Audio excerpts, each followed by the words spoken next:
काश मेरी भी फैमिली होती तो आज मैं अकेला नहीं होता। मेरा भी ख्याल रखने के लिए कोई न कोई जरूर होता। स्टारलैंड के जंगलों में एक वृद्ध मगर मजबूत और समझदार शेर रहता था। मगर कुछ दिनों से उसकी तबीयत खराब रहने लगी थी। तभी अचानक एक भालू वहां पहुंचा। महाराज, पड़ोस के कुछ घुसपैठियों ने हमला बोल दिया है। जल्द से जल्द वहां चलिए। क्या उनकी इतनी जुर्रत? चलो अभी। शेर ने जैसे तैसे उन शिकारियों को भगाया, लेकिन वृद्ध होने के कारण वह जल्दी थककर एक पेड़ के पास बैठ गया। तभी एक भेड़िया वहां पहुंचा। महाराज, अब और कितनी मेहनत करोगे? मुझसे और देखा नहीं जाता। इस उम्र में भी आप इस जंगल की कितनी देखभाल करते हैं। अगर आप चाहे तो मैं आपकी मदद कर सकता हूँ। किस तरह की मदद की बात कर रहे हो? महाराज, मैं आपके लिए कभी कभी शिकार लाया करूंगा, जब जब आपको जरूरत होगी। बस मैं आपका सलाहकार बनना चाहता हूँ। भेड़िए की बातें शेर को पसंद आई और उसने भेड़िए को अपना सलाहकार बना लिया। सलाहकार बनने के बाद भेड़िया अलग ही रौब झाड़ने लगा। वह किसी भी जानवर से सीधे मुंह बात नहीं करता था। देख रही हो, ये भेड़िया उपराजा क्या बना? अपने आप को राजा ही समझने लगा है। दिन बीतने लगे और शेर का भेड़िए पर विश्वास बढ़ता गया। एक दिन भेड़िए ने शेर से कहा, महाराज, अब आप मुझे उपराजा बना लीजिए। बहुत से कार्य मैं संभाल लूंगा, आपको आराम मिलेगा।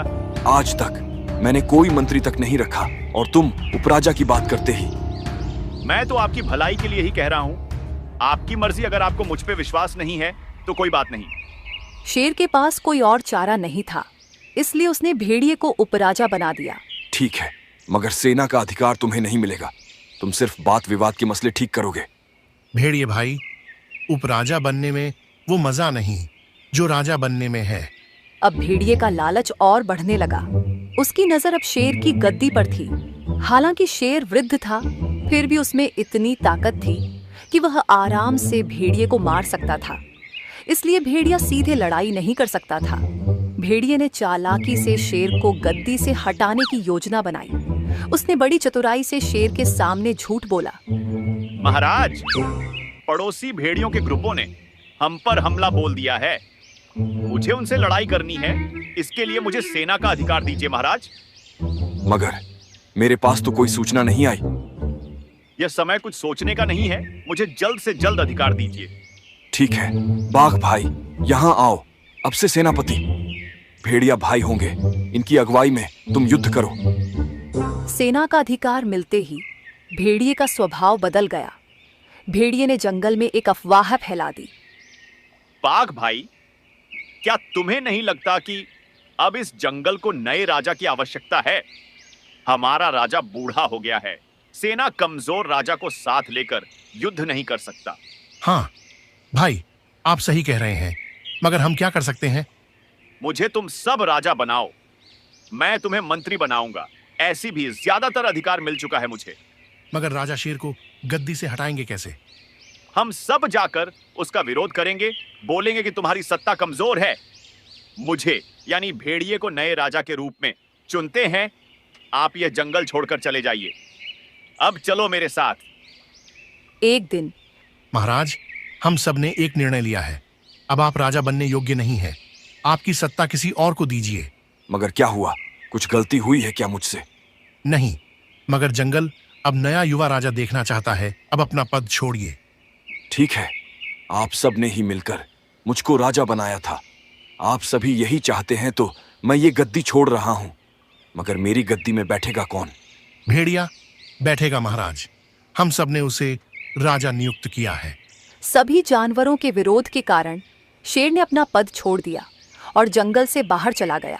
भेड़िए, इन सब का ख्याल रखना और सही से न्याय करना। अब भेड़िया जंगल का नया राजा था। राजा बनते ही उसने अपना असली रंग दिखाना शुरू कर दिया। दूसरी तरफ शेर जंगल में इधर उधर भटक रहा था। तभी उसे एक आवाज सुनाई दी। महाराज, आप यहाँ कैसे? झाड़ियों से एक भेड़िया बाहर आया। भेड़िए को देखकर शेर ने कहा, महाराज, आप यहाँ कैसे? कौन हो तुम और मुझे कैसे जानते हो? लगता है आपने मुझे पहचाना नहीं।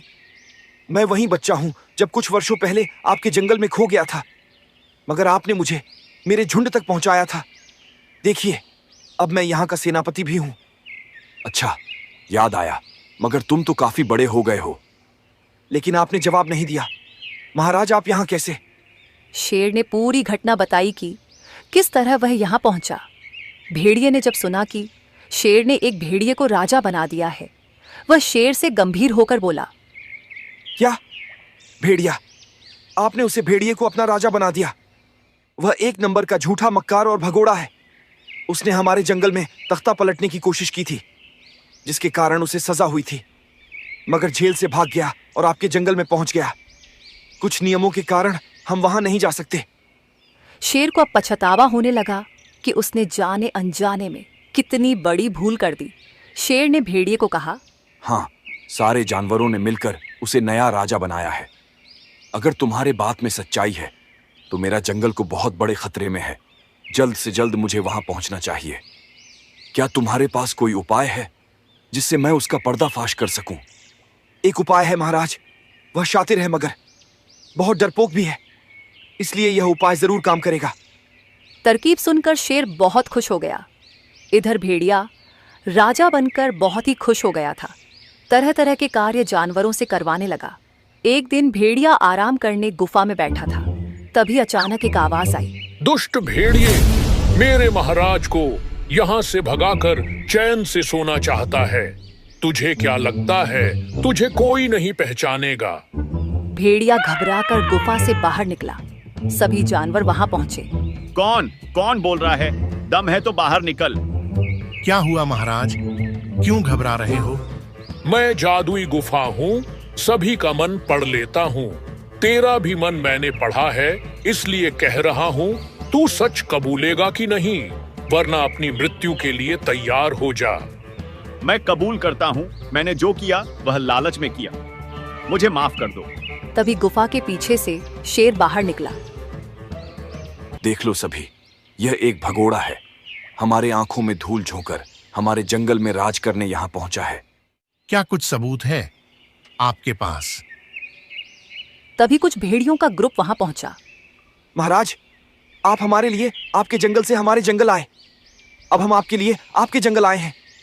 तुम्हारे महाराज सही कह रहे हैं, ये एक नंबर का भगोड़ा है। इसकी सजा मुकर्रर होने के बावजूद जेल से भाग गया था। अब हम इसे वापस ले जाने आए हैं। उम्मीद है आप सभी हमारा साथ देंगे। चलिए जनाब, बहुत याद आई आपकी। माफ कीजिए महाराज, हम सब मूर्ख बन गए थे जो एक सच्चे और दयालु राजा को परख नहीं पाए। कोई बात नहीं, आखिर गलती भी मुझसे हुई है। इस भेड़िए पर जल्दी विश्वास कर लिया था। खैर, देर आए पर दुरुस्त आए। शेर ने बड़ी समझदारी के साथ भेड़िया का पर्दाफाश किया। शेर के वापस आने से सभी जानवर खुश थे, मगर बाघ के दिमाग में अभी कोई खिचड़ी पक रही थी। धत्त तेरी की, ये भेड़िया भी निखट्टू निकला। कोई और जाल बिछाना होगा। क्या इन सब के पीछे बाघ का हाथ था या फिर कोई और ही गुत्थी थी? अगला पार्ट देखने के लिए सब्सक्राइब करें और हमारे साथ बने रहे।